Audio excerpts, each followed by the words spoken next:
How to fix wireless Bluetooth driver in Windows 11. For the first method, you want to go to search and type in Bluetooth and other devices. Click on it. Now once we're here, make sure that you have Bluetooth turned on and make sure that your device has actually been connected via Bluetooth.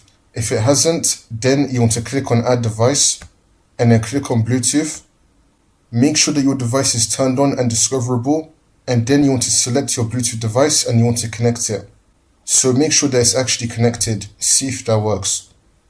For the next method, you want to go to search and type in device manager. Click on it. And now once we're here, you want to expand Bluetooth.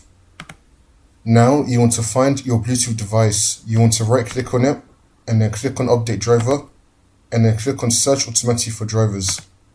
Make sure that you have the best drivers for your device installed. See if that works. For the next method, go to search and type in troubleshoot settings. Click on it. Once we're here, you want to click on other troubleshooters.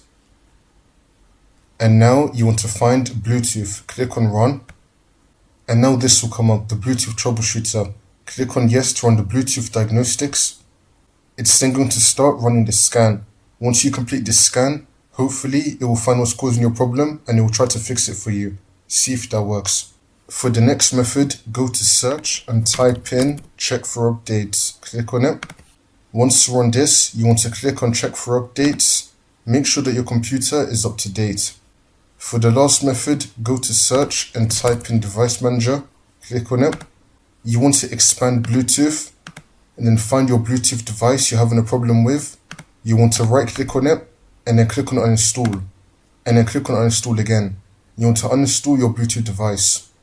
After you've uninstalled it, just restart your computer, come back into Windows, and then the driver should be automatically reinstalled again, then the problem should be fixed.